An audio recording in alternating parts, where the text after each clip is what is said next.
നമസ്കാരം. 1 PM ന്യൂസിലേക്ക് വിശദമായി ഞാൻ ഉന്മേഷ് ശിവരാമൻ. പാലക്കാട് നെന്മാറ പോത്തുണ്ടി ഇരട്ടക്കൊലക്കേസിൽ പ്രതി ചെന്താമരയുടെ ശിക്ഷാവിധി തിങ്കളാഴ്ച. വിധി പറയുമ്പോൾ മിറ്റിഗേഷൻ റിപ്പോർട്ട് പരിഗണിക്കരുത് എന്ന പ്രോസിക്യൂഷൻ. ആദ്യം കൊലപാതകം നടത്തിയ ശേഷം പ്രതിയെ തിരുത്താൻ സിസ്റ്റം തയ്യാറായില്ലെന്നും പ്രതിക്ക് അനുകൂലമായ രീതിയിൽ തയ്യാറാക്കിയ മിറ്റിഗേഷൻ റിപ്പോർട്ട് അംഗീകരിക്കാൻ കഴിയില്ലെന്നും പ്രോസിക്യൂഷൻ വാദിച്ചു. പ്രതിക്ക് പരമാവധി ശിക്ഷ നൽകണമെന്നും പ്രോസിക്യൂഷൻ ആവശ്യപ്പെട്ടു. ജയിലിൽ ജോലി ചെയ്യുന്ന പണം കൊല്ലപ്പെട്ട സുധാകരന്റെ മക്കൾക്ക് നൽകാമെന്ന് പ്രതി ചെന്താമരയുടെ വാദം അംഗീകരിക്കാൻ കഴിയില്ലെന്നും പ്രോസിക്യൂഷൻ. ഷാരിഖ് നവാസ് ചേരുന്നുണ്ട് പാലക്കാട് നിന്ന്. ഷാരിഖ്, വിവരങ്ങൾ എന്തൊക്കെയാണ്? അതായത് നെന്മാറ പോത്തുണ്ടി ഇരട്ടക്കൊലപാതക കേസിലെ എല്ലാ വാദങ്ങളും, അതായത് അന്തിമ വാദങ്ങളെല്ലാം പൂർത്തിയായി. ഇനി പറയേണ്ടത് ആകെ ശിക്ഷാവിധി മാത്രമാണ്. അതായത് ഇനി ശിക്ഷ ഈ തിങ്കളാഴ്ച പറയും. കോടതി, പാലക്കാട് അഡീഷണൽ ജില്ലാ സെഷൻസ് കോടതി ജഡ്ജി കെന്നത്ത് ജോർജ് ഈ തിങ്കളാഴ്ച ഈ കേസ് പരിഗണിച്ച ഉടനെ തന്നെ ഇനി ശിക്ഷ മാത്രമാണ് പറയാനുള്ളത്. അതോടുകൂടി, അതായത് ഇന്നത്തോടുകൂടി എല്ലാ വാദങ്ങളും പൂർത്തിയായി കഴിഞ്ഞിരിക്കുന്നു. ഇന്നാകെ ഉണ്ടായത്, കോടതി നടപടിക്രമങ്ങൾ ഉണ്ടായത്, ഇത്തരത്തിൽ മിറ്റിഗേഷൻ റിപ്പോർട്ട്, അതായത് ചെന്താമരയ്ക്ക് പരമാവധി ശിക്ഷ നൽകുന്നതിന് മുൻപ് ഒരു കൗൺസിലിംഗ് നടത്തിയിരുന്നു. ആ കൗൺസിലിംഗിൽ ഒരു ഇൻവെസ്റ്റിഗേഷൻ, അതായത് ഒരു അഭിഭാഷക സംഘം, 3 പേരടങ്ങുന്ന അഭിഭാഷക സംഘമാണ് ഇത്തരത്തിൽ ഒരു ഇൻവെസ്റ്റിഗേഷൻ റിപ്പോർട്ട്, അതായത് ഈ മിറ്റിഗേഷൻ റിപ്പോർട്ട് തയ്യാറാക്കി. ഈ ചെന്താമരയ്ക്ക് പറയാനുള്ളത്, ഈ പരമാവധി ശിക്ഷ നൽകുന്നതിന് മുൻപ് ഇദ്ദേഹത്തെ ചെന്താമരയെ ബോധവൽക്കരിക്കും. അയാൾക്ക് പറയാനുള്ളത്, ചെന്താമരയ്ക്ക് പറയാനുള്ളതെല്ലാം കേട്ട് തയ്യാറാക്കിയ ഒരു മിറ്റിഗേഷൻ റിപ്പോർട്ട് ഉണ്ടായിരുന്നു. ആ റിപ്പോർട്ടാണ് ഇന്ന് കോടതിയിൽ സമർപ്പിച്ചത്. ആ റിപ്പോർട്ട് പ്രതിഭാഗത്തിനും അതുപോലെ തന്നെ പ്രോസിക്യൂഷനും നൽകിയിരുന്നു. ഇരു അഭിഭാഷക സംഘവും ഇത് പഠിച്ച ശേഷം അതിൽ വാദം തുടർന്നത്. ആ വാദത്തിലാണ് ഇത്തരത്തിൽ മിറ്റിഗേഷൻ റിപ്പോർട്ട് ഒരിക്കലും അംഗീകരിക്കരുതെന്നും ഇത് വിധിയെ സ്വാധീനിക്കരുതെന്നും ഉൾപ്പെടെയുള്ള കാര്യങ്ങൾ പ്രോസിക്യൂഷൻ ഉന്നയിച്ചത്. അത്തരത്തിൽ എന്നാൽ ചെന്താമരയ്ക്ക് ശിക്ഷ ഇളവ് നൽകണമെന്നായിരുന്നു പാലക്കാട് നിന്ന് വിവരങ്ങൾ നൽകിയത്.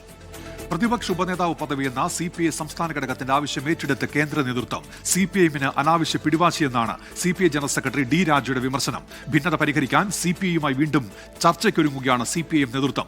പ്രതിപക്ഷ നേതാവ് പിണറായി വിജയനും CPIഎം സംസ്ഥാന സെക്രട്ടറി MV ഗോവിന്ദനും ചർച്ച നടത്തും. പിണറായി വിജയൻ നേരിട്ട് സംസാരിക്കുന്നതോടെ CPI അനുനയിപ്പിക്കാനാകുമെന്നാണ് CPIഎമ്മിന്റെ പ്രതീക്ഷ. ഉപനേതാവ് സ്ഥാനത്തിൽ ഇനി ചർച്ചയില്ലെന്ന പിണറായി വിജയന്റെ മുൻ നിലപാട് CPIയെ ചൊടിപ്പിച്ചിരുന്നു.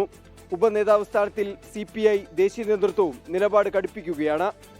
That is a genuine demand from our party because our party is an important ally of LDF. Our party wants to be more active, wants to play more active role. സംസ്ഥാനത്തെ CPI നേതൃത്വങ്ങൾ ചർച്ച ചെയ്ത് പരിഹാരം കണ്ടെത്തുമെന്നാണ് CPIഎം general secretary MA ബേബിയുടെ പ്രതികരണം. പ്രഗത്ഭരായിട്ടുള്ള നേതാക്കന്മാരുണ്ടല്ലോ, അവരവിടെ ചർച്ച ചെയ്ത് അവർക്ക് പരിഹാരം കണ്ടെത്താൻ കഴിയും. പ്രതിപക്ഷം ഒറ്റക്കെട്ടായിട്ട് മുന്നോട്ട് പോയിക്കൊണ്ടിരിക്കുകയാണ്. ഈ പ്രശ്നം അവിടെ അവർ ചർച്ച ചെയ്ത് പരിഹരിക്കുമെന്നാണ് പ്രതീക്ഷിക്കുന്നത്. ചർച്ചകൾ അടഞ്ഞ അധ്യായമല്ലെന്ന് CPI സംസ്ഥാന സെക്രട്ടറി ബിനോയ് വിശ്വം പ്രതികരിച്ചു. ജീവിതത്തിനകത്തും രാഷ്ട്രീയത്തിലും ഒന്നിനും ഫുൾ സ്റ്റോപ്പില്ല. ഒരു അധ്യായവും അടഞ്ഞ അധ്യായങ്ങളല്ല. ഇന്ന് ഡൽഹിയിൽ ആരംഭിച്ച CPI നേതൃയോഗങ്ങളിൽ പ്രതിപക്ഷ ഉപനേതൃസ്ഥാനം സംബന്ധിച്ച കാര്യങ്ങളും ചർച്ചയാകും. 24 ഡൽഹി.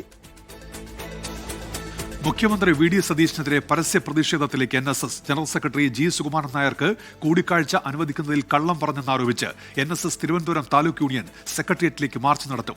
വൈകിട്ട് 4-ന് പാളയം രക്തസാക്ഷി മണ്ഡപത്തിൽ നിന്ന് പ്രതിഷേധ മാർച്ച് ആരംഭിക്കും. ഉപരാഷ്ട്രപതി CP രാധാകൃഷ്ണന്റെയും കേന്ദ്രമന്ത്രി സുരേഷ് ഗോപിയുടെയും വിമർശനങ്ങളിലും മാർച്ചിൽ പ്രതിഷേധമുയരും. ആലപ്പുഴ വലിയ ചുടുകാട്ടിലെ VS അച്യുതാനന്ദൻ സ്മാരകത്തിൽ പാർട്ടി നേതൃത്വത്തെ എതിർപ്പറിയിച്ച് പുന്നപ്രവയലാർ സമരസേനാനിയും CPIഎം നേതാവുമായിരുന്ന PK ചന്ദ്രാനന്ദന്റെ കുടുംബം. പുന്നപ്രവയലാർ സമരത്തിന്റെ പ്രസക്തി നഷ്ടപ്പെടുമെന്നും വലിയ ചുടുകാട് VSന്റെ സ്മാരകമായി വ്യാഖ്യാനിക്കപ്പെട്ടേക്കുമെന്നും കുടുംബം പറയുന്നു. വിവാദങ്ങളിൽ സംസ്ഥാന നേതൃത്വം ഇടപെടുമെന്ന് CPIഎം ജനറൽ സെക്രട്ടറി MA ബേബി പ്രതികരിച്ചു. വലിയ ചുടുകാട്ടിലെ VS സ്മാരകത്തിൽ CPI എതിർപ്പറിയിച്ചതിന് പിന്നാലെയാണ് പുന്നപ്രവയലാർ സമരസേനാനി PK ചന്ദ്രാനന്ദന്റെ കുടുംബവും രംഗത്തെത്തിയത്. സ്മാരകം നിർമ്മിക്കാനുള്ള തീരുമാനം ചരിത്ര നിഷേധമാണെന്ന് പാർട്ടി നേതൃത്വത്തിന് കുടുംബം നൽകിയ കത്തിൽ പറയുന്നു. പുന്നപ്രവയലാർ സമരത്തിൽ പങ്കെടുത്ത് രക്തസാക്ഷിത്വം വരിച്ചവർക്ക് പോലും വലിയ ചുടുകാട്ടിൽ സ്മാരകമില്ല. VSനായി സ്മാരകമുയർന്നാൽ വലിയ ചുടുകാട് VSന്റേത് മാത്രമായി മാറുമെന്ന ആശങ്കയും കുടുംബം പ്രകടിപ്പിക്കുന്നു. PKC 10ാം പ്രതി VS പ്രതിപട്ടികയിൽ പോലുമില്ലെന്നും കുടുംബം ചൂണ്ടിക്കാട്ടുന്നു. വിവാദങ്ങളിൽ സംസ്ഥാന നേതൃത്വം തീരുമാനമെടുക്കുമെന്ന് CPIഎം ജനറൽ സെക്രട്ടറി MA ബേബി. VSന്റെ സ്മാരകവുമായി ബന്ധപ്പെട്ട കാര്യങ്ങൾ കേരളത്തിൽ CPIഎമ്മും അതുപോലെ തന്നെ CPI ഒക്കെ ആയിട്ട് ചർച്ച ചെയ്ത് അവർ അക്കാര്യത്തിൽ ഒരു തീരുമാനം ഉണ്ടാക്കും. സ്മാരക നിർമ്മാണത്തിൽ CPI-യുമായുള്ള തർക്കങ്ങൾ പരിഹരിച്ചെന്ന CPI സംസ്ഥാന സെക്രട്ടറി ബിനോയ് വിശ്വം. പ്രത്യേക സാഹചര്യത്തിൽ VS-ന് അവിടെ ഒരു സ്മാരകം വേണ്ടി വന്നപ്പോൾ CPI സഖാക്കളും CPM-നെ പോലെ തന്നെ അതിനെ പൂർണ്ണമായി പിന്താങ്ങി. അതോടൊപ്പം ഏറ്റവും ശരിയായ തീരുമാനമാണ് TV തോമസിനും അവിടെ ഒരു സ്മാരകം ഉണ്ടാകണമെന്നുള്ളത്. ചൊവ്വാഴ്ച VS അച്യുതാനന്ദന്റെ 1ാം ചരമദിനത്തിൽ പ്രതിപക്ഷ നേതാവ് പിണറായി വിജയൻ സ്മാരകം ഉദ്ഘാടനം ചെയ്യും. ഇതിനിടെ ആലപ്പുഴ നൂറനാട് P. കൃഷ്ണപിള്ള സ്മാരകത്തിന്റെ ഭൂമി തിരിച്ചെടുത്ത സർക്കാർ നടപടിക്കെതിരെ CPI രംഗത്തെത്തി. ഈ കമ്മ്യൂണിസ്റ്റ് പ്രസ്ഥാനത്തിന് നേതാവ് എന്ന് മാത്രമായി കണ്ടിട്ടാണോ അങ്ങനെ ചെയ്തതെന്ന് എനിക്കറിയില്ല. P. കൃഷ്ണപിള്ളയുടെ പേര് കേട്ടതുകൊണ്ടാണോ ഇങ്ങനെ ചെയ്യുന്നതെന്ന് അറിയില്ല. ഓരോ ജില്ലകളിലും ഇത്തരത്തിൽ ഓരോ പേരുകളാണ് കൊടുത്തിരുന്നതെല്ലാം. അപ്പോൾ ഒരു പേര് കൊടുക്കുമ്പോൾ അതിന്റെ പേരിൽ അസ്വസ്ഥരാവാൻ പാടില്ല. നടപടി പിൻവലിക്കണമെന്നാവശ്യപ്പെട്ട് സാംസ്കാരിക മന്ത്രിക്ക് കത്ത് നൽകാനാണ് CPI തീരുമാനം. 24 ആലപ്പുഴ. വെല്ലുവിളികൾക്കും പോരിനും പിന്നാലെ അമ്പലപ്പുഴ MLA G. സുധാകരനെതിരെ നിയമ നടപടിക്കൊരുങ്ങി CPIM. ആലപ്പുഴയിൽ CPM-നെതിരെ നടത്തിയ പ്രസംഗത്തിനെതിരെ G. സുധാകരനെതിരെ വക്കീൽ നോട്ടീസ് അയച്ചു. പ്രസ്താവന പിൻവലിച്ച് മാപ്പ് പറഞ്ഞില്ലെങ്കിൽ 1 കോടി രൂപയാണ് നഷ്ടപരിഹാരം ആവശ്യപ്പെട്ടിരിക്കുന്നത്.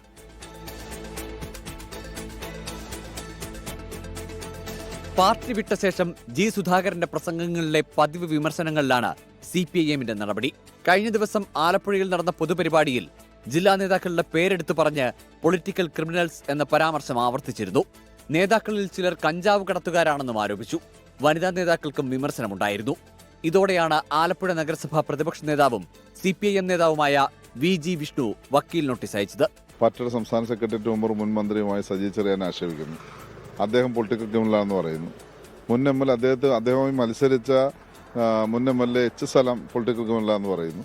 ആ കൂട്ടത്തിൽ ഇവിടുത്തെ സാധാരണ ബോധരെ ഞാൻ ഉൾപ്പെടെയുള്ള പല ആളുകളുടെയും പേര് ആ ബോധത്തിൽ കൂട്ടിച്ചേർത്ത് പറയുകയാണ്.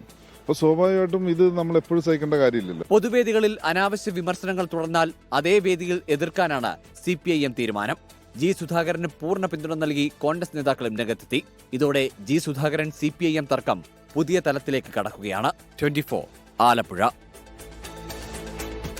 വിഴിഞ്ഞം തുറമുഖ ഓഹരി കൈമാറ്റത്തിൽ പ്രതിപക്ഷത്തിനെതിരെ SNDP യോഗം ജനറൽ സെക്രട്ടറി വെള്ളാപ്പള്ളി നടേശൻ. സർക്കാരിനെ പ്രതിരോധത്തിലാക്കി വിഴിഞ്ഞത്തെ പ്രതിസന്ധിയിലാക്കരുത്. ഓഹരി കൈമാറ്റ തീരുമാനം ബിസിനസ് തർക്കമായി കാണണം. അതിന്റെ പേരിൽ രാഷ്ട്രീയ പോര് നല്ലതല്ല എന്നും SNDP യോഗം മുഖമാസിക യോഗനാഥത്തിൽ എഴുതിയ ലേഖനത്തിൽ വെള്ളാപ്പള്ളി നടേശൻ വ്യക്തമാക്കി. വിഴിഞ്ഞത്തിന്റെ പേരിൽ വിവാദങ്ങൾ വളർത്തരുതെന്ന EP ജയരാജന്റെ നിലപാട് പക്വതയുള്ളതാണ്. തുറമുഖ പദ്ധതിക്ക് പ്രതിപക്ഷം ക്രിയാത്മക പിന്തുണ നൽകണമെന്നും വെള്ളാപ്പള്ളി നടേശൻ ആവശ്യപ്പെട്ടു.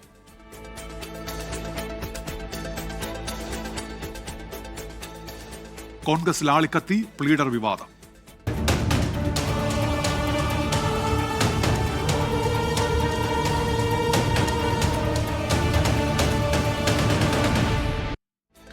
പ്ലീഡർ നിയമനത്തിൽ മുഖ്യമന്ത്രി VD സതീഷിനെ എതിർത്തും അനുകൂലിച്ചും കോൺഗ്രസിൽ പോര്. ഹിന്ദു ഐക്യവേദി നേതാക്കൾക്ക് നൽകിയ പരിഗണനയെങ്കിലും KSU സംസ്ഥാന അധ്യക്ഷൻ നൽകണമെന്നാണ് കോൺഗ്രസ് വക്താവ് VR അനൂപിന്റെ വിമർശനം. സംഘപരിവാറുകാരനെ ഗവൺമെന്റ് പ്ലീഡറാക്കിയതിൽ മുഖ്യമന്ത്രി മറുപടി പറയുന്നില്ലെന്ന് CPIM കുറ്റപ്പെടുത്തി. ഈ ലിസ്റ്റ് അവരുടെ രണ്ടുപേരുടെയും പേര് ഇതിൻ്റെ അകത്തുണ്ട്. ഈ വിവാദമായ രണ്ടുപേരുടെയും പേര്. ഇവർ ഈ ലിസ്റ്റ് തന്നതുകൊണ്ട് മാത്രമല്ല ഞങ്ങൾ അവരെ പരിശോധിച്ചത്. ലിസ്റ്റിൽ തന്ന പലരും വന്നിട്ടുണ്ട്, ചിലർ വന്നിട്ടില്ല. ഞങ്ങൾ അതിനെക്കുറിച്ചുള്ളൊരു പരിശോധന നടത്തിയിട്ടാണ്, അവരുടെ പശ്ചാത്തലം കൂടി പരിശോധിച്ചിട്ടാണ് അവരെ നിയമിച്ചത്. ഗവൺമെന്റ് പ്ലീഡർ നിയമന വിവാദം KSU ഉൾപ്പെടെ ഉയർത്തിയപ്പോൾ VD സതീശൻ നടത്തിയ ഈ പ്രതികരണമാണ് കോൺഗ്രസിൽ ചർച്ചയായത്. മുഖ്യമന്ത്രിയുടെ പരാമർശത്തിനെതിരെ ഒരു വിഭാഗം നേതാക്കൾക്ക് കടുത്ത അമർഷമുണ്ട്. ഹിന്ദു ഐക്യവേദി നേതാക്കളായ KP ശശികലയോടും RV ബാബുവിനോടും കാണിച്ച അനുഭാവപൂർവമായ സമീപനം അലോഷ്യസ് സേവ്യറിനോടും PM നിയാസിനോടും കാണിച്ചുകൂടെ എന്നാണ് KPCC വക്താവ് VR അനൂപിന്റെ പ്രതികരണം. ഗവൺമെന്റ് പ്ലീഡർ നിയമനത്തിൽ അലോഷ്യസ് സേവ്യറിന് മുഖ്യമന്ത്രിയെ കാണാൻ കഴിഞ്ഞിരുന്നില്ല. ഇത് ചൂണ്ടിക്കാട്ടിയാണ് VR അനൂപിന്റെ ഫേസ്ബുക്ക് പോസ്റ്റ്. സംഘപരിവാറുകാരനെ ഗവൺമെന്റ് പ്ലീഡറാക്കിയതിൽ മുഖ്യമന്ത്രിക്ക് മറുപടിയില്ല എന്ന് CPIM-ഉം കുറ്റപ്പെടുത്തി. ഇത് മുഖ്യമന്ത്രിക്ക് ഞങ്ങളെ ബോധ്യപ്പെടുത്തുന്നത് പോട്ടെ KSU എന്ന കോൺഗ്രസുമായി ബന്ധപ്പെട്ട വിദ്യാർത്ഥി സംഘടനാ നേതൃത്വത്തെയും വിദ്യാർത്ഥി സംഘടനാ യൂണിറ്റുകളെയും ബോധ്യപ്പെടുത്താൻ പറ്റിയിട്ടില്ല എന്ന് മാത്രമല്ല, ഈ ഗുരുതരമായ വിഷയത്തിൽ നിന്നും രക്ഷപ്പെടാൻ വേണ്ടി അദ്ദേഹം ലോയേഴ്സ് കോൺഗ്രസ് നിർദ്ദേശിച്ചതിൻ്റെ ഭാഗമായിട്ടാണ് ഇവരെ നിയമിച്ചതെന്ന് പറയാൻ വേണ്ടി അതിൻ്റെ ലെറ്റർ പാഡുമായിട്ടാണ് പത്രസമ്മേളനത്തിൽ വന്നത്. ഇത് സത്യപ്രതിജ്ഞ ലംഘനമല്ലേ? ഭീതിയോ പ്രീതിയോ സ്വജനപക്ഷപാതമോ ഒന്നുമില്ലാതെ നീതിക്ക് വേണ്ടി നിലകൊള്ളുമെന്ന് സത്യപ്രതിജ്ഞ ചെയ്ത കേരളത്തിൻ്റെ മുഖ്യമന്ത്രി ഇവിടെ സത്യപ്രതിജ്ഞ ലംഘനം നടത്തിയിരിക്കുകയാണ്. ലോയേഴ്സ് സംഘടനകളുടെ ലിസ്റ്റിൽ നിന്നാണോ പ്ലീഡർമാരെ തീരുമാനിക്കുക? പ്ലീഡർമാരെ തീരുമാനിക്കുന്നതിന് അഡ്വക്കേറ്റ് ജനറൽ കാര്യങ്ങൾ ചെയ്യുന്നതിന് പകരം സംഘടനയുടെ ലെറ്റർ പാഡ് നോക്കി പ്ലീഡർമാരെ നിശ്ചയിക്കുന്നു എന്ന് പറയുന്നത് ഗൗരവമേറിയ പ്രശ്നമല്ലേ? വിഷയത്തിൽ മുഖ്യമന്ത്രിയെ പിന്തുണച്ച Kozhikode DCC general secretary Nijesh അരവിന്ദും രംഗത്ത് വന്നു. കുത്തിത്തിരിപ്പുകളുടെ അംബാസിഡർമാരായി KSU നേതാക്കൾ മാറുന്നുവെന്നും നിജേഷ് വിമർശിച്ചു. വിവിധ ബ്യൂറോകൾക്കൊപ്പം 24 കോഴിക്കോട്. ചോദ്യവും ഉത്തരവും PSC കൊടുക്കില്ല.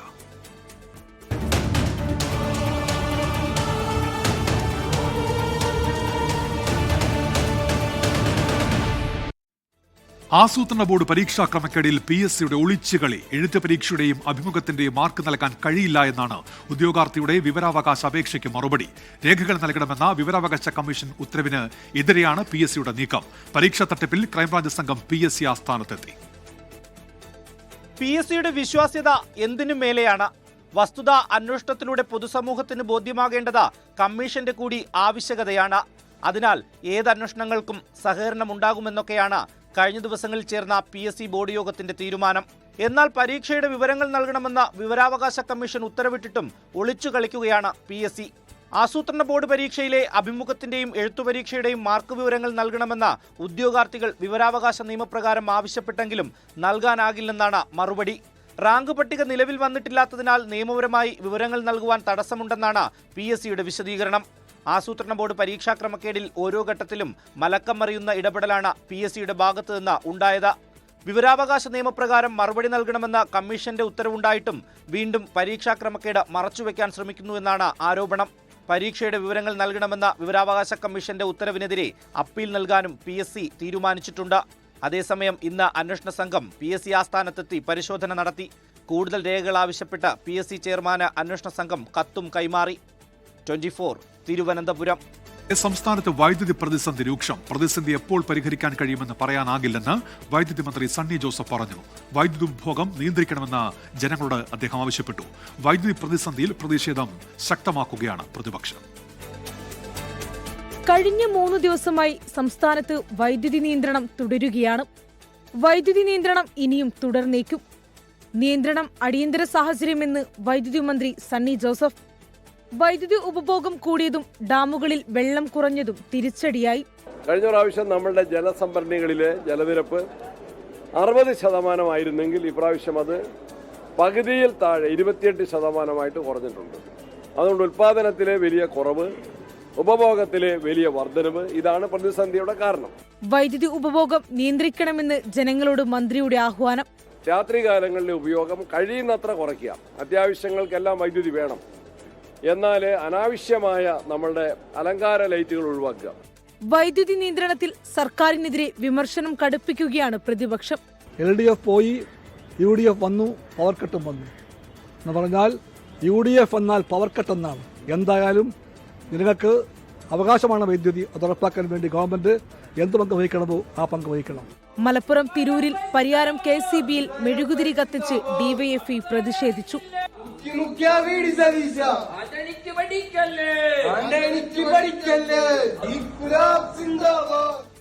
വൈദ്യുതി തടസ്സത്തെ തുടർന്ന് ലോകകപ്പ് ഫുട്ബോൾ മത്സരം കാണാൻ കഴിയാത്തതിൽ തൃശൂർ അന്നമനടയിൽ KCB ഓഫീസിൽ യുവാവ് ആക്രമണം നടത്തി. ജീവനക്കാരന് പരുക്കേറ്റു.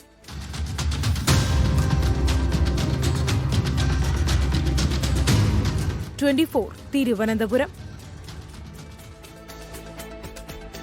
അർജന്റീന ഫൈനലിൽ. Golcano in association with Maither Eagles FC, Kerala.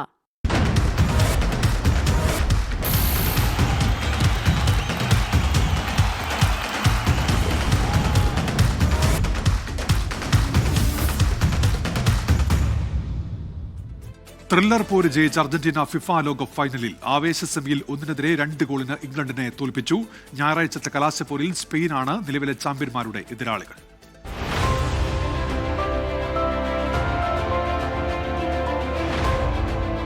അർജന്റീനയാണ്, മെസ്സിപ്പടയാണ്. വെട്ടിയെങ്കിൽ ചത്തെന്നുറപ്പിക്കണം എതിരാളികൾ. ഇല്ലെങ്കിൽ മുറി കൂടിയെത്തുന്ന അവരെ തടയാനാവില്ല, തടുക്കാനാവില്ല. കേപ്പ് വെർദെയും ഈജിപ്തും സ്വിറ്റ്സർലാൻഡും തന്ന സൂചന പഠിക്കാത്ത ഇംഗ്ലീഷുകാർക്ക് കപ്പില്ലാതെ നാട്ടിലേക്ക് മടക്കാം. ഫുട്ബോളല്ല, ഇരുകൂട്ടരും പടകൂട്ടിയത് യുദ്ധത്തിന്. തോക്കും ബോംബുമില്ലാത്തൊരു യുദ്ധം. ഉന്തും തള്ളും ഇടങ്കാൽ വയ്പും പതിവായപ്പോൾ റഫറി ഇൽഫത്തിന് ചുണ്ടിൽ നിന്ന് വിസിലെടുക്കാൻ നേരം കിട്ടാത്ത ആദ്യ പകുതി. ഇരുഭാഗത്തേക്കും ഓരോ തവണ മഞ്ഞ മുന്നറിയിപ്പ്.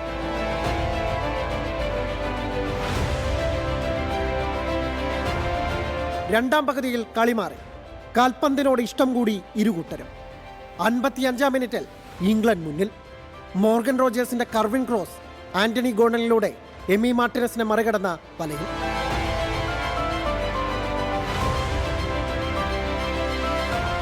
ഇംഗ്ലീഷ് ആരാധകർ മാച്ച് ഹൈലൈറ്റ്സ് കാണുന്നുണ്ടെങ്കിൽ അവിടെ നിർത്തണം. കാരണം പിന്നെ നിങ്ങൾ ചിത്രത്തിലായില്ല. പിന്നെയെല്ലാം സർവം മെസ്സിയുമായ. മെസ്സി വെട്ടിയ വഴിയിൽ നിന്ന് എൻസോ ഫെർണാണ്ടസ് ബ്രിട്ടീഷ് കോട്ടയിലേക്ക് ഒരു റോക്കറ്റ് പായിച്ചു. നിശ്ചിത സമയത്ത് തന്നെ കളി തീർക്കാൻ സ്കലോണി ആയുധപ്പുരയിൽ നിന്ന് മെഷീൻസ് ഒന്നൊന്നായി എടുക്കുന്നുണ്ട്. അതിലൊന്ന് 92-ാം മിനിറ്റിൽ ലക്ഷ്യം തൊട്ടു. ഗോളിന്റെ കാരണഭൂതൻ വീണ്ടും മെസ്സി തന്നെ. ഒരു ആട് സിംഹങ്ങളെ തീർത്ത കലാശക്കളിക്ക്. Anil Vasudev, world cup desk, 24. Gulf രാജ്യങ്ങളിൽ ആക്രമണം തുടർന്ന് ഇറാൻ. ബഹ്റൈനിലേക്കും കുവൈത്തിലേക്കും പുലർച്ചെ ആക്രമണമുണ്ടായി. സംഘർഷം കുറയ്ക്കുന്നതുമായി ബന്ധപ്പെട്ട് കുവൈറ്റ്, ഒമാൻ വിദേശകാര്യമന്ത്രിമാർ ചർച്ച നടത്തി. അമേരിക്കൻ ആക്രമണത്തിന് പതിവ് പോലെ കുവൈത്തിലേക്കും ബഹ്റൈനിലേക്കുമാണ് ഇന്നും ഇറാന്റെ പ്രത്യാക്രമണം. ഇരു രാജ്യങ്ങളിലും പുലർച്ചെ 2 തവണ ആക്രമണമുണ്ടായി. കുവൈറ്റിലെ അലി അൽ സലാമ എയർബേസ് ലക്ഷ്യമിട്ടായിരുന്നു ആക്രമണമെന്ന് ഇറാൻ വ്യക്തമാക്കി. വാണിംഗ് റഡാർ സംവിധാനം തകർക്കലായിരുന്നു ലക്ഷ്യം. കഴിഞ്ഞ 24 മണിക്കൂറിനിടെ 4 മിസൈലുകളും 21 ഡ്രോണുകളും നേരിട്ടതായി കുവൈറ്റ് പ്രതിരോധ മന്ത്രാലയം വ്യക്തമാക്കി. സംഘർഷം കുറയ്ക്കുന്നതുമായി ബന്ധപ്പെട്ട് കുവൈറ്റ്, ഒമാൻ വിദേശകാര്യമന്ത്രിമാർ തമ്മിൽ ഫോണിൽ ചർച്ച നടത്തി. പ്രാദേശിക സുരക്ഷയും സ്ഥിരതയും സംരക്ഷിക്കുന്നതിനുള്ള സമാധാനപരമായ പരിഹാരങ്ങൾ കാണണമെന്ന് ഇരുവരും ആവശ്യപ്പെട്ടു. ബഹ്റൈനിലെ US 5-ാം കപ്പൽ വ്യൂഹത്തിന്റെ കമാൻഡ് ആൻഡ് കൺട്രോൾ സെന്ററിലേക്കാണ് ആക്രമണമുണ്ടായത്. ആക്രമണങ്ങളെ അറബ് ലീഗ് അപലപിച്ചു. സംഘർഷ സാധ്യത കണക്കിലെടുത്ത് മറ്റ് ഗൾഫ് രാജ്യങ്ങളിലും ശക്തമായ സുരക്ഷ തുടരുകയാണ്. 24 ദുബായ്. കേന്ദ്ര സർക്കാരിനെതിരായ പ്രതിഷേധം കടുപ്പിച്ച് രാജ്യതലസ്ഥാനത്ത് കോക്രോച്ച് ജനതാ പാർട്ടിയുടെ കൂട്ടനിരാഹാര സമരത്തിന് തുടക്കം. പ്രതിഷേധത്തിന് ഐക്യദാർഢ്യം പ്രഖ്യാപിച്ച് ആം ആദ്മി പാർട്ടി കൺവീനർ അരവിന്ദ് കെജ്രിവാൾ ഇന്ന് ജന്തർ മന്ദറിലെ സമരവേദിയിലെത്തും. നിരാഹാരം തുടരുന്ന സോനം വാങ്ചുക്കിന്റെ ആരോഗ്യനില ദിവസവും പരിശോധിക്കണമെന്ന് കേന്ദ്ര സർക്കാരിന് ഡൽഹി ഹൈക്കോടതി നിർദ്ദേശം നൽകി. പരിസ്ഥിതി വിദ്യാഭ്യാസ അവകാശ പ്രവർത്തകൻ സോനം വാങ്ചുക്കിന് പിന്തുണ പ്രഖ്യാപിച്ചാണ് CJPയുടെ നിരാഹാര സമരം. ആം ആദ്മി പാർട്ടി ദേശീയ കൺവീനർ അരവിന്ദ് കെജ്രിവാൾ ഇന്ന് സമരവേദിയിലെത്തി CJP സമരത്തിന് നേരിട്ട് പിന്തുണ അറിയിക്കും. എന്നാൽ സോനം വാങ്ചുക്കിനെ നിരാഹാരത്തിലേക്ക് തള്ളിവിട്ടവർ ആത്മപരിശോധന നടത്തണമെന്നാണ് കോൺഗ്രസ് വിമർശനം. വ്യക്തികളെ അപകടത്തിലേക്ക് തള്ളിവിട്ടല്ല രാഷ്ട്രീയ വഴി സ്വീകരിക്കേണ്ടതെന്ന് കോൺഗ്രസ് നേതാവ് അഭിഷേക് സിംഗ്വി എക്സിൽ കുറിച്ചു. സോനം വാങ്ചുക്കിന്റെ ആരോഗ്യനില ദിവസേന പരിശോധിക്കാനും ആവശ്യമായ അടിയന്തര വൈദ്യസഹായം ഉറപ്പാക്കാനും കേന്ദ്ര സർക്കാരിന് ഡൽഹി ഹൈക്കോടതി നിർദ്ദേശം നൽകി. സോനം വാങ്ചുക്കിന് നിർബന്ധിതമായി ഭക്ഷണം നൽകണമെന്നാവശ്യപ്പെട്ട് സാമൂഹ്യ പ്രവർത്തകനും അഭിഭാഷകനുമായ രാകേഷ് കുമാർ സൈനിയാണ് ഡൽഹി ഹൈക്കോടതിയെ സമീപിച്ചത്. ഹർജി കോടതി തീർപ്പാക്കി. 24 ഡൽഹി.